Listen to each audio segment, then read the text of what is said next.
73 years after it fired the first American shots of World War II, the USS Ward sits 650 feet down in Philippine waters, a ship that tried to warn Pearl Harbor and got ignored. When Paul Allen's research vessel Petrel found the wreck in 2017, they were looking for answers to a question that's haunted naval historians since 1941. What happens to a warning that nobody listens to? The Ward spotted a Japanese submarine trying to sneak into Pearl Harbor at 6:37 in the morning on December 7, 1941. The crew fired. They sank it. They sent an encrypted message to headquarters. Enemy contact. Submarine destroyed in the defensive zone. The message arrived at 7:03 a.m. Officers debated whether it was credible. A brand new captain, his second day in command. Could he be trusted? Was it really a submarine? Or had he fired on a buoy? The first Japanese bombers hit Battleship Row at 7:55.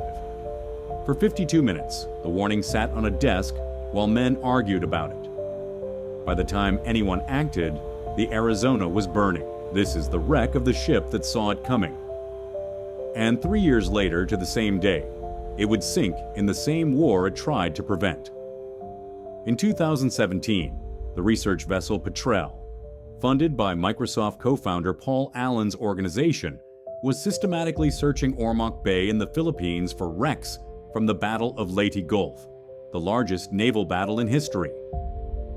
Paul Allen had dedicated years and millions of dollars to finding lost warships from World War II.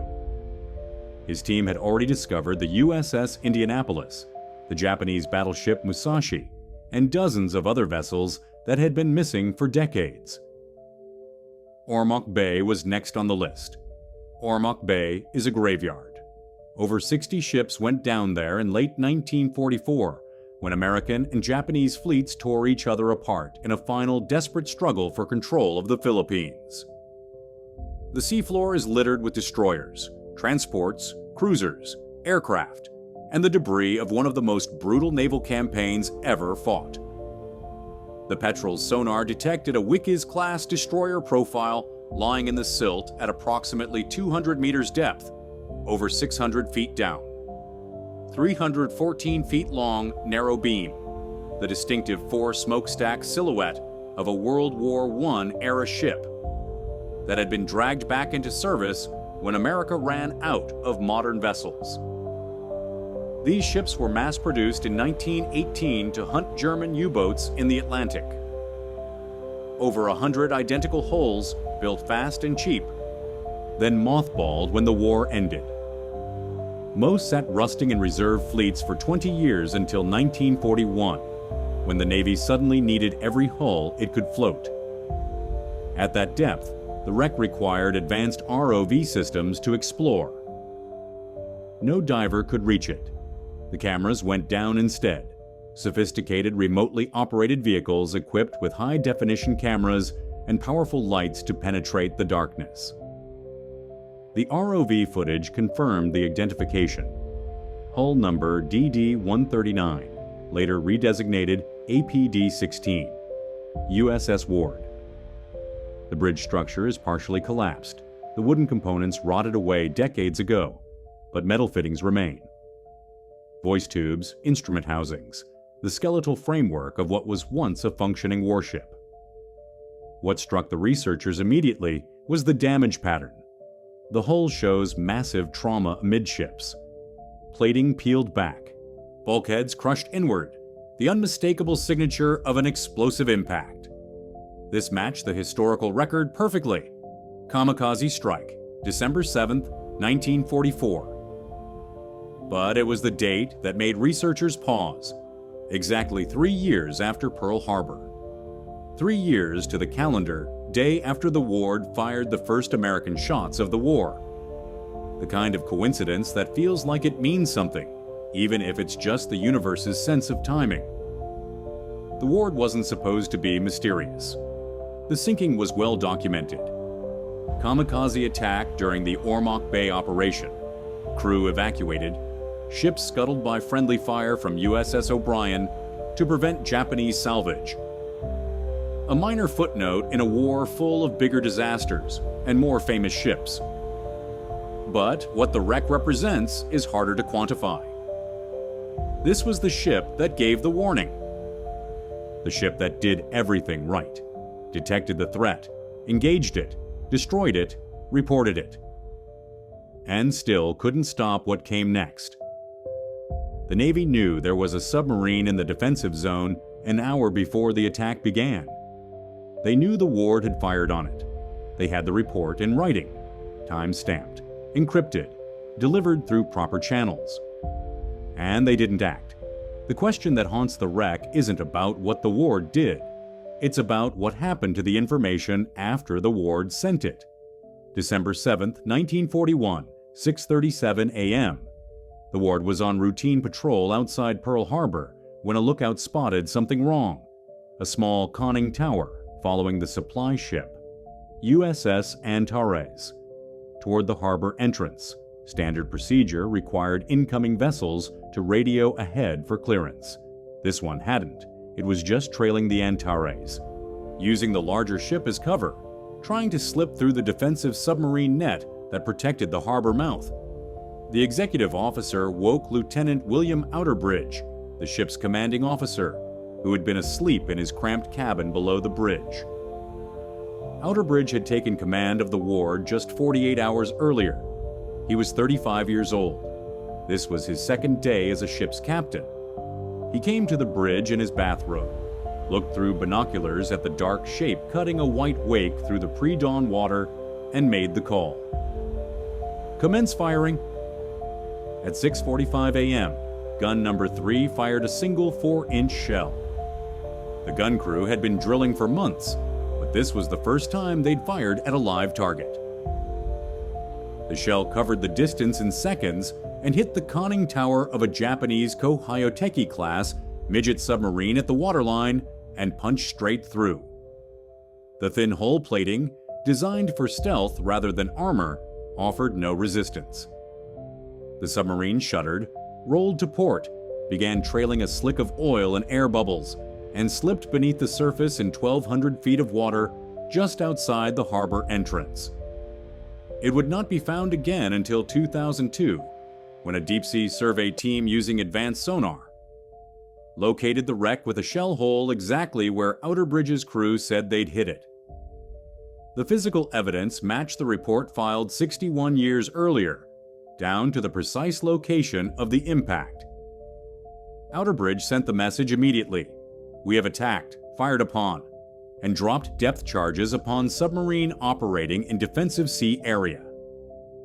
The transmission was encrypted using standard Navy codes and sent via radio to 14th Naval District Headquarters at Pearl Harbor. Received at headquarters 7:03 a.m. For the next 52 minutes, duty officers debated it. Was Outerbridge reliable? He was relatively new to command. Could he have misidentified the target? Destroyers had fired on whales before, on floating debris, on shadows in the water that turned out to be nothing. Should they wake Admiral Kimmel, the Pacific Fleet commander, over one unconfirmed report? Should they sound a fleet-wide alert based on the judgment of a lieutenant who'd been in command for 2 days? The discussion went in circles. The message sat on a desk. Officers made phone calls, checked protocols, debated the proper chain of command for this kind of situation. The Japanese strike force launched its first wave at 7:55 a.m. By the time anyone decided to act on Outerbridge's warning, Ford Island was already under attack. The first bombs were already falling. Torpedo planes were already lining up their runs on Battleship Row. The Arizona exploded at 8U6, her forward magazine detonating with enough force to lift the entire bow out of the water.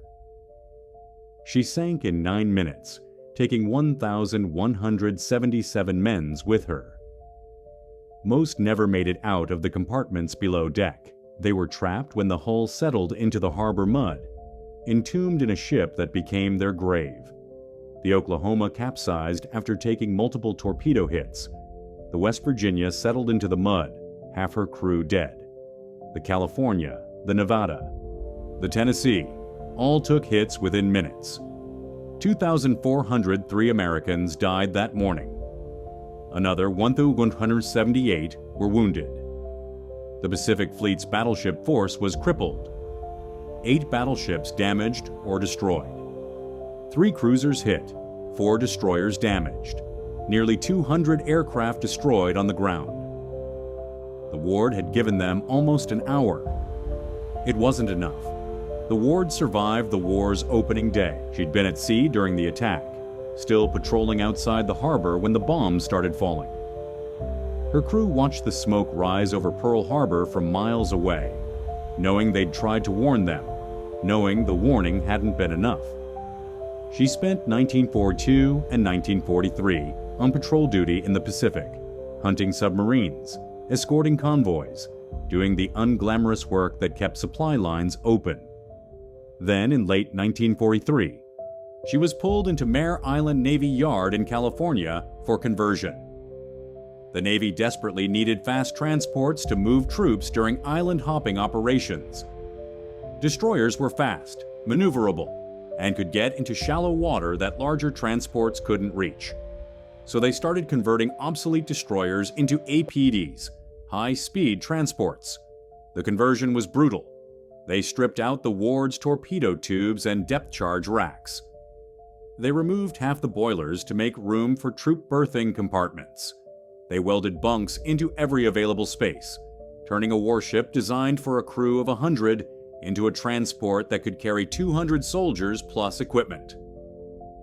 The Ward emerged from the shipyard as APD-16, a hybrid vessel that was no longer a proper destroyer, but not quite a transport either. She could still fight if she had to, still carried her deck guns and anti-aircraft weapons, but her primary mission now was moving men and supplies to invasion beaches. She was sent back to the Pacific in 1944 to support General Douglas MacArthur's return to the Philippines, the campaign to retake the islands from Japanese occupation.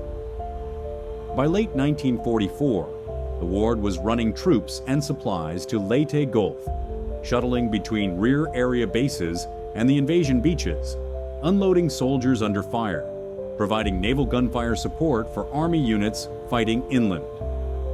December 7, 1944. 3 years exactly.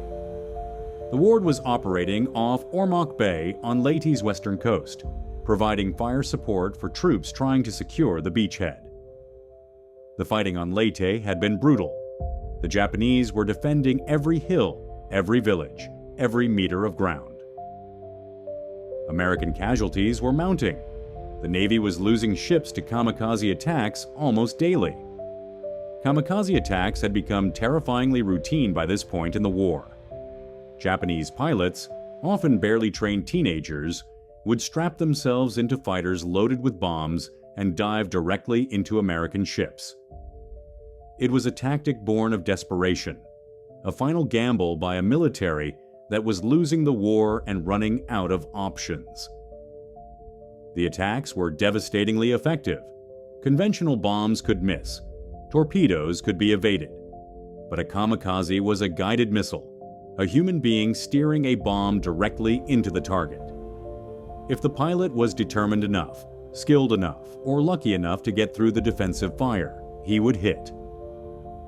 At approximately 9:25 a.m., radar operators on the Ward detected a single aircraft coming in low and fast from the direction of Manila. It was alone, flying just above the water to avoid early detection. The Ward's anti-aircraft guns opened fire. Tracers arced across the sky.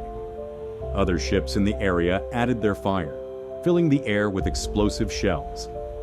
The plane took hits, started trailing smoke, but kept coming. It came in from the port side, already burning, and slammed into the Ward's engine room amidships. The 500-pound bomb strapped beneath the fuselage detonated on impact, blowing a massive hole through the hull below the waterline. Seaman Second Class Daniel K. Agsalog was killed instantly in the explosion. Others were wounded by shrapnel, burns, and the violent concussion of the blast. fuel lines ruptured instantly. Steam from the broken boilers flooded the engineering spaces, scalding anyone who was still alive down there. Fires erupted throughout the midsection of the ship.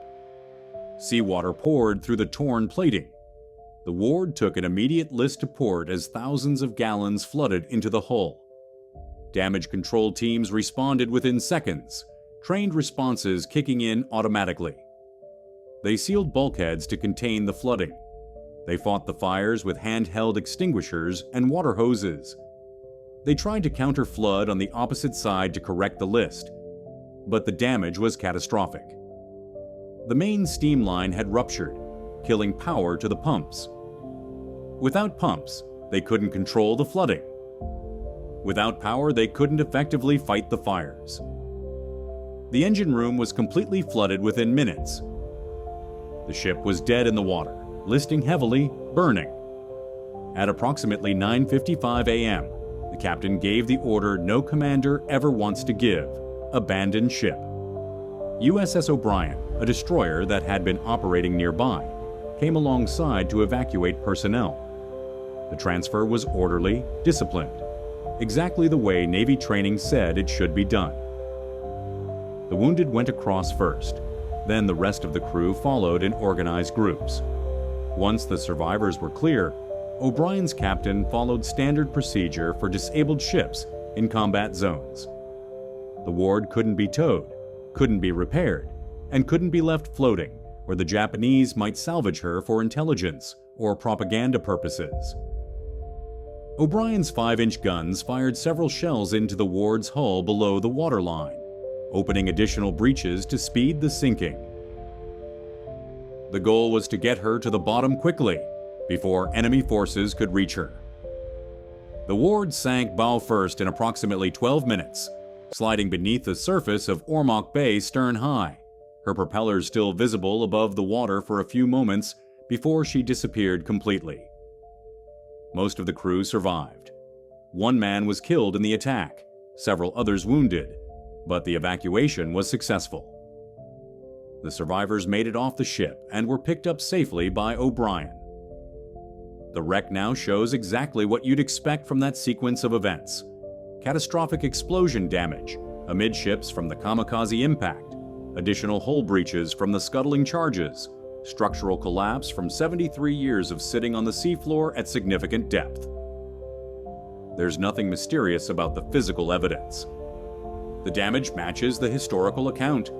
The location matches the coordinates from O'Brien's after-action report. It's the same ship, in the same place, destroyed the same way the records describe. But the timing, December 7th, 1941 to December 7th, 1944, turns the wreck into something more than metal and coral. The Ward story isn't about conspiracy or hidden secrets. It's about information failure. The ship did its job perfectly.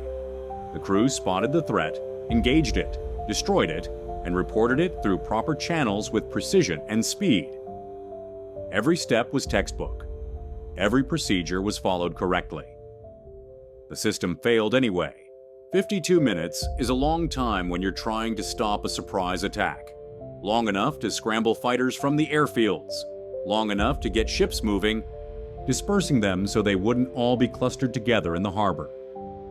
Long enough to put the entire base on high alert and man the anti-aircraft batteries before the first wave arrived. In 52 minutes, you could have cleared Battleship Row. You could have gotten crews to battle stations. You could have had fighters in the air, guns manned, damage control teams positioned. But those 52 minutes were spent debating whether the report was credible instead of acting on it. That's what the wreck represents. Not a cover-up, not a secret mission, not hidden agendas or classified operations. Just the simple, devastating reality that having information and acting on information are two completely different things. The Ward's warning existed. It was real. It was accurate. It was transmitted correctly and received on time. And it didn't matter. Researchers who've studied the Pearl Harbor attack have gone through the timeline again and again, trying to identify the exact point where the system broke down. The Ward's message wasn't the only warning that morning. There were radar contacts showing a large formation of aircraft approaching from the north. There were reports of unusual submarine activity in restricted waters. There were multiple indicators that something was wrong, but each warning was evaluated in isolation. Nobody connected the pieces. Nobody looked at the pattern. Nobody wanted to sound a false alarm. Nobody wanted to be the officer who panicked the entire Pacific Fleet over a misidentified contact or a radar malfunction. So each warning was questioned, debated, set aside for further verification. And the minutes ticked away. The wreck sitting 650 feet down in Ormoc Bay is a reminder of what happens when institutions don't trust the people on the front lines. Outerbridge was there. He saw the submarine with his own eyes. He made the call based on direct observation. He was right, and nobody believed him until it was too late. 3 years later, on the exact same calendar day, the Ward went down in the same war it tried to prevent. Most of the crew survived. The evacuation was successful, disciplined, exactly the way training said it should be done. But Daniel Agsalog didn't make it. He was killed instantly when the kamikaze hit, another casualty in a war that had started with a warning that went unheeded. Some veterans who served on the Ward said it felt like the ship had come full circle. That there was something almost inevitable about the timing, like the Ward's story was always meant to end on December 7th. The wreck has become an artificial reef now, over 600 feet down in the darkness of Ormoc Bay. Coral grows on the steel, thick incrustations that transform the angular geometry of human engineering into organic curves. Fish shelter in the empty spaces where men once worked, where engines once turned, where steam once drove the turbines that pushed the ship through the water. Sea anemones have colonized the gun barrels, soft polyps growing where explosive shells once fired. Nature is slowly erasing the violence, dissolving the boundaries between warship and ecosystem, turning the debris into habitat. There's something almost peaceful in that transformation. The Ward spent 3 years trying to stop a war, then became part of it, and now it's just habitat. Metal returning to the sea, history dissolving into biology, the slow work of time and salt water erasing the details, smoothing the edges, covering everything in layers of life. But the lesson is still there, buried in the silt alongside the wreckage at the bottom of Ormoc Bay. Warnings don't matter if nobody listens. Information doesn't save lives if it just sits on a desk while people debate whether to believe it. The Ward did everything right, and it still wasn't enough, because the system it was trying to warn wasn't built to respond fast enough. The procedures, the chain of command, the protocols for verification, all of it was designed for peacetime operations, where you had time to check and double-check before acting. But war doesn't wait for verification. War doesn't pause while you debate credibility. War happens at the speed of incoming aircraft, and if you're not ready to act on incomplete information, you've already lost. One question has never been fully answered.